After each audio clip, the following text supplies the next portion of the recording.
Hello and welcome to this channel जहाँ पर आप स्टडी कर रहे हैं क्लास 12 के मैथ्स की। और इस सीरीज में अभी तक हमने क्लास 12 का फर्स्ट चैप्टर कंप्लीट कर लिया है, जो कि क्या है, रिलेशन एंड फंक्शन। आज हम स्टार्ट करने जा रहे हैं अपना सेकेंड चैप्टर, जो क्या है, इनवर्स ट्रिग्नोमेट्रिक फंक्शन। ठीक है,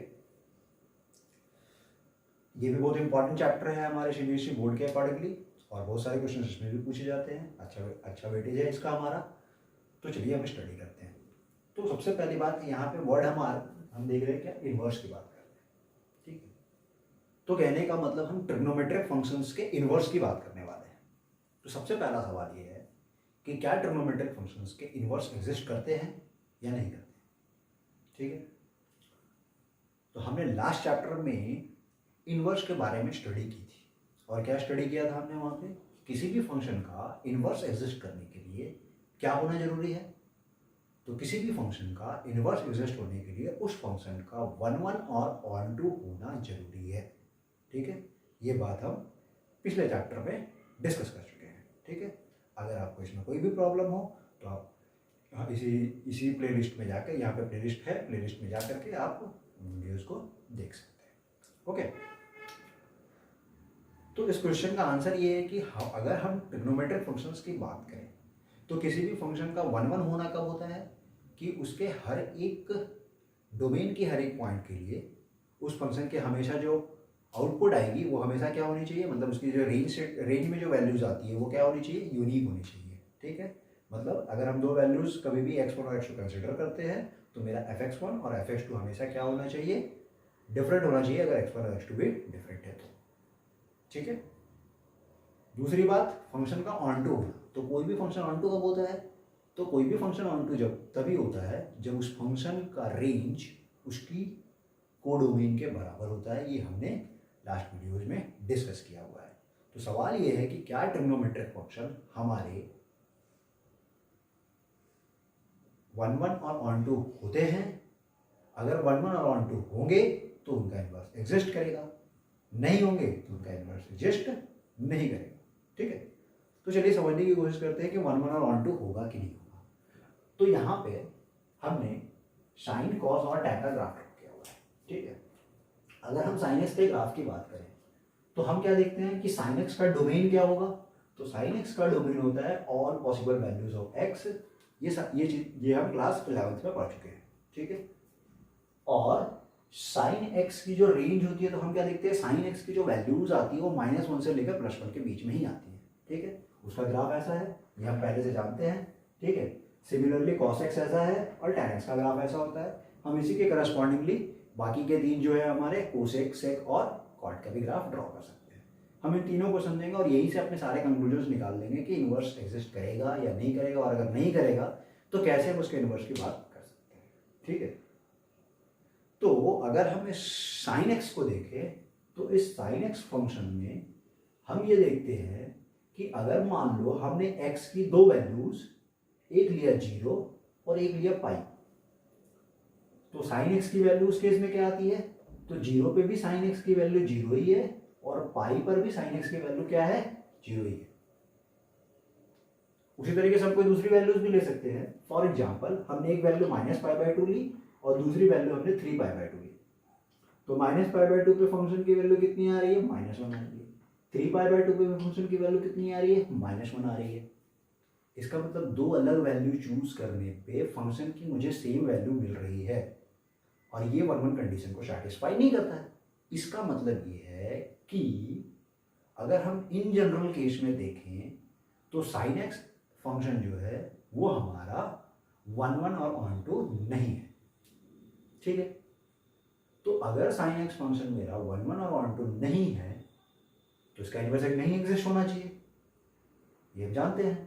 तो साइन एक्स फंक्शन अगर हमारा 1 ऑन टू नहीं है तो इसका मतलब ये इनवर्स एग्जिस्ट नहीं होगा। लेकिन हमें पता है कि हमें इसके इनवर्स के बारे में पढ़ना है, तो इसका मतलब है कि तो क्या हम इस साइन एक्स को 1 और ऑन टू बना सकते हैं। अगर बना सकते हैं तो इसका इनवर्स एग्जिस्ट कर जाएगा। तो उसे बनाने के लिए हमें क्या करना पड़ेगा, तो 1 किस रीजन की वजह से यह फेल हो रहा है, तो हम ये देखते हैं कि हम वैल्यूज देख रहे हैं कि ग्राफ हमारा कुछ ऐसा है, बार बार ऑल्टरनेटिंग नेचर का ग्राफ है, ठीक है।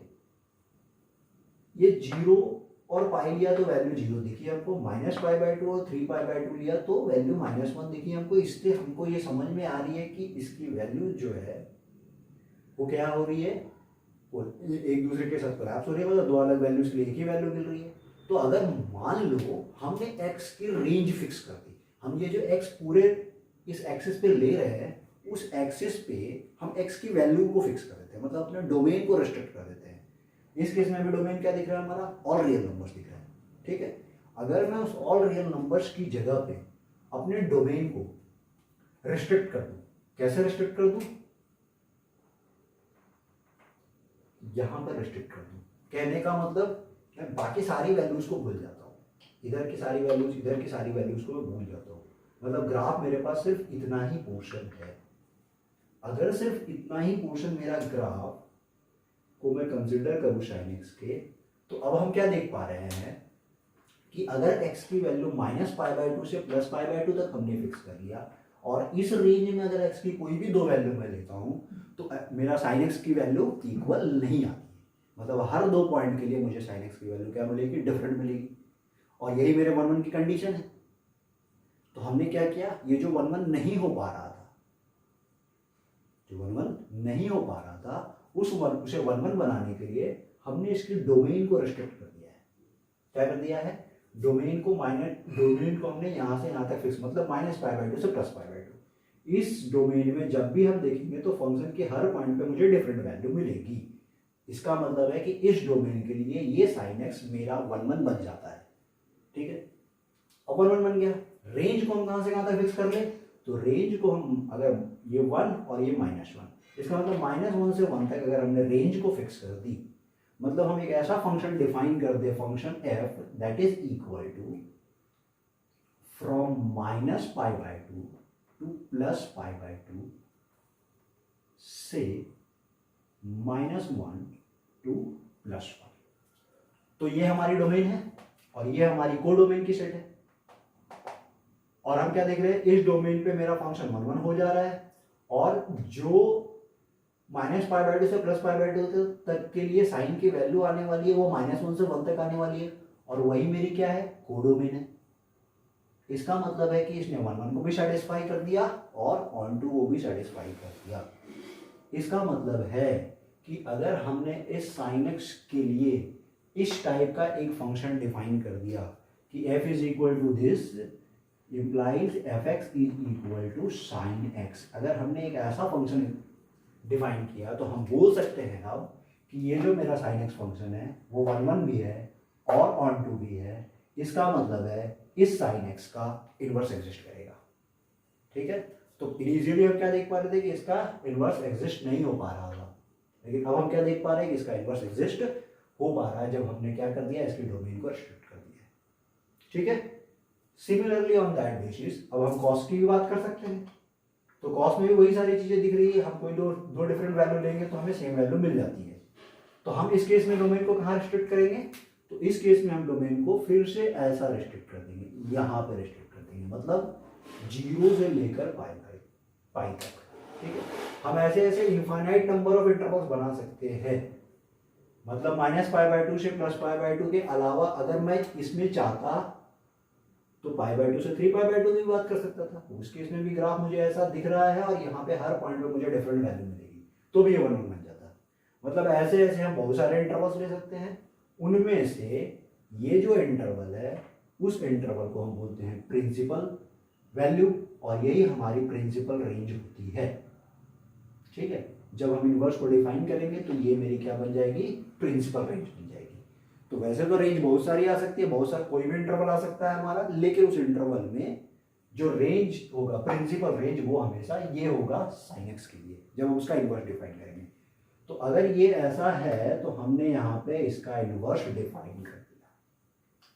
दैट मीन्स यहाँ से हम एक फंक्शन f इनवर्स डिफाइन कर सकते हैं जो कहाँ से कहाँ तक होगा, -1 से लेकर 1 टू -π/2 से +π/2, और हम उस f इनवर्स x को क्या बोलेंगे, साइन इनवर्स एक्स बोल सकते हैं।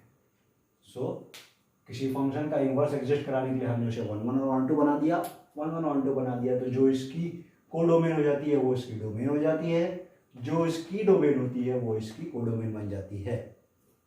ठीक है, ऐसा हमने फंक्शन डिफाइन कर दिया तो हमारे लिए इनवर्स एग्जिस्ट हो गया।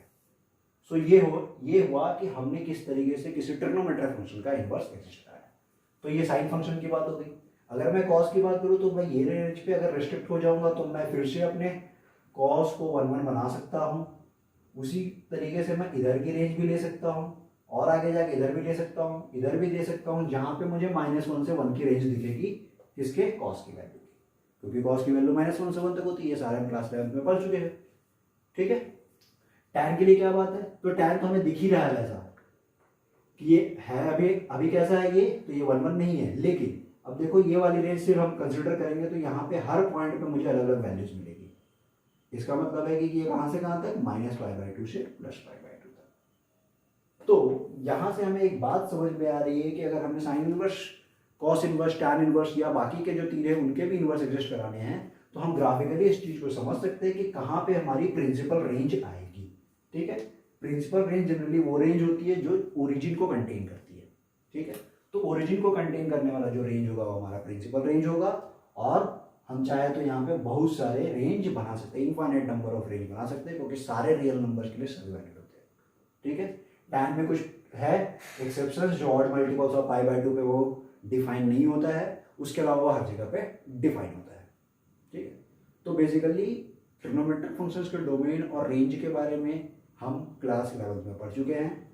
आज हम इनवर्स के डोमेन और रेंज की बात करेंगे। ठीक है, तो एक चीज तो क्लियर हो गई कि साइन इनवर्स एक्स के लिए उसका डोमेन क्या होगा, -1 to 1, और रेंज क्या होगी, -π/2 से +π/2। तो ये पहला पॉइंट। सेकेंड, एफ इनवर्स को हम क्या बोल सकते हैं, -1 से +1, और अगर हमने उसे कहाँ से कहाँ तक डिफाइन कर दिया, 0 से π के लिए, तो ये किसके लिए है हमारा बेसिकली, तो ये एफ इनवर्स एक्स मेरा कॉस इनवर्स एक्स। ठीक है, तो इस तरीके से टेबल बनाने से बेटर है कि हम इसे ज़्यादा अच्छे तरीके से बनाएं। सॉरी, तो हम यहाँ पे एक टेबल बना लेते हैं, और वो टेबल कुछ ऐसा होगा कि हम यहाँ पे फंक्शंस की बात करते हैं, यहाँ पे उसके डोमेन की बात करेंगे, और यहाँ पे हम उसके रेंज की बात करेंगे। ठीक है, क्योंकि हमें पता है जो फंक्शन, किसी फंक्शन का अगर इनवर्स होगा तो उसके लिए डोमेन और रेंज को हमको रेस्ट्रिक्ट करना पड़ेगा। ठीक है, तो साइन इनवर्स एक्स के लिए क्या मिला हमें, साइन इनवर्स एक्स का डोमेन हमें मिला -1 से 1, और रेंज क्या मिली मुझे, -π/2 से लेकर +π/2। ये सारी कौन सी रेंज की हम बात कर रहे हैं, प्रिंसिपल रेंज की बात कर रहे हैं। इन जनरल हमारे पास इनफाइनाइट नंबर ऑफ रेंज आ सकते हैं। ठीक है, कॉस इनवर्स एक्स की बात करेंगे तो इसके लिए भी इसकी वैल्यू कहाँ से कहाँ तक ले सकते हैं। डोमेन कहने का मतलब हम यहाँ पे कौन सी वैल्यू, मतलब कि साइन की वैल्यू कहाँ से कहाँ तक होती है, -1 से 1 तक होती है, कॉस की वैल्यू -1 से 1 तक होती है। ठीक है, और इसके लिए जो हमारा क्या रेंज होगा, तो कहाँ से कहाँ तक हमने इसको रिस्ट्रिक्ट किया हुआ है, 0 से लेकर π तक रिस्ट्रिक्ट किया हुआ है। सो प्रिंसिपल रेंज हमारी क्या होगी यहाँ पे, 0 to π।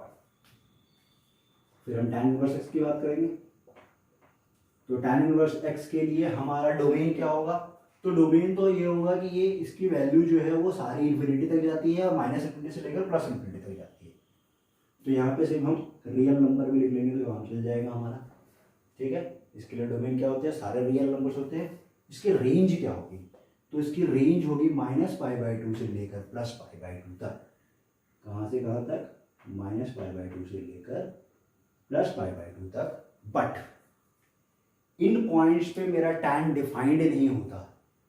ठीक है, इस बात को हम ध्यान में रखें। टैन इनवर्स एक्स हो गया। अगर ये आपको पता है तो इसी के बेसिस पे हम किसका बता सकते हैं, cosec inverse x, sec inverse x और कॉट इनवर्स एक्स का। तो साइन इनवर्स एक्स के रेस्पेक्ट में अगर हम कोसेक इनवर्स एक्स की बात करें तो साइन जब जब जीरो होगा उस केस में वो डिफाइन नहीं होगा। तो अगर मैं उसके लिए मैं टेबल बनाने चाहूँ, चलो लिख ही लेते हैं इसको भी हम, तो ये हमारे पास एक टेबल ही तैयार हो जाएगा। तो कोसेक इनवर्स एक्स के लिए डोमेन क्या होगी, तो इस पोर्शन को छोड़ देंगे अगर हम, तो वो सारी की सारी वैल्यू कोसेक इनवर्स एक्स के लिए एक्स में आ जाएगी, मतलब R minus -1 to +1 open interval. Open interval क्यों, क्योंकि इसमें -1 और +1 आ सकते हैं, ठीक है। यहाँ पे हम x की वैल्यू +1 और -1 भी ले सकते हैं। रेंज क्या होगी इसकी, तो इसकी रेंज, इसकी भी प्रिंसिपल रेंज यही होगी, सिर्फ एक केस, कौन सा केस, जहाँ पे साइन जीरो हो जाएगा उसका रेसिप्रोकल क्या हो जाएगा, नॉट डिफाइंड, इसका मतलब जीरो नहीं हो सकता। तो इस केस में हम प्रिंसिपल रेंज की अगर बात करेंगे तो -π/2 से लेकर +π/2, और कौन इंक्लूड नहीं होगा इसमें, तो जीरो इंक्लूड नहीं होगा इसमें, ओके। जो कोसेक इनवर्स एक्स का है बस वही हमारे सेक इनवर्स एक्स की भी डोमेन बन जाएगी, क्योंकि जैसा साइन है वैसा ही कॉस है, बट कहाँ पे चेंज आएगा, तो यहाँ पे चेंज आएगा, क्योंकि यहाँ पे रेंज हम 0 से पाई ले रहे हैं, और हमें ये देखना पड़ेगा कि कॉस हमारा कहाँ पे जीरो होता है। तो हम देख रहे हैं कॉस हमारा π/2 पे जीरो होता है, इसका मतलब इस वाले रीजन से हम किसे एक्सक्लूड कर देंगे, तो π/2 को एक्सक्लूड कर देंगे, ठीक है।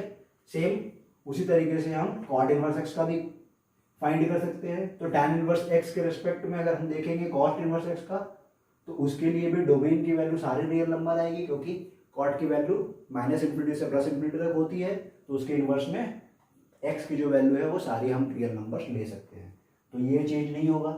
इसका मतलब जैसे ही इनके डोमेन है वैसे ही इनके करस्पॉन्डिंगली रेसिप्रोकल्स के भी डोमेन हो जाएंगे, बट रेंज में चेंज आ जाएगी। तो यहाँ पे हम देखेंगे कि -π/2 से +π/2 हम ले रहे हैं, तो इसके लिए भी -π/2 से +π/2 आएगा, एक्सेप्ट कौन सा पॉइंट, जीरो, क्योंकि tan वहाँ पे क्या हो जाता है हमारा, जीरो हो जाता है। तो यहाँ से भी हम -0 कर लेंगे, तो यहाँ पे -0 कर लेंगे तो हमारा कॉट का हो जाएगा, और यहाँ पे अगर हम -π/2 कर लेंगे तो हमारे सेक का हो जाएगा, ठीक है। तो ये हमें याद रखना है, ये टेबल बहुत इंपॉर्टेंट है हमारे लिए, क्योंकि हम आगे चल के इस पे बेस्ड क्वेश्चन सॉल्व करने वाले हैं, क्योंकि प्रिंसिपल रेंज पे कभी कभी 1 मार्क्स या 2 मार्क्स के क्वेश्चंस आते हैं, ओके। तो होपफुली आपको आज का वीडियो समझ में आया होगा, नहीं समझ में आया है तो एक बार वीडियो को पॉज करके वापस फिर से देखिए, आपको बातें समझ में आ जाएगी, जो मैं बताना चाहता हूँ उसको रिलेट करने की कोशिश कीजिए। अगर आपने क्लास 11th में साइन ट्रिग्नोमेट्रिक फंक्शंस के बेसिक्स की स्टडी की है तो आपको ये बात अच्छे से समझ में, ओके। तो अगर आपको आज का वीडियो पसंद आया हो तो वीडियो को लाइक कर दीजिए, चैनल को सब्सक्राइब कर लीजिए और अपने दोस्तों को भी शेयर कर दीजिए।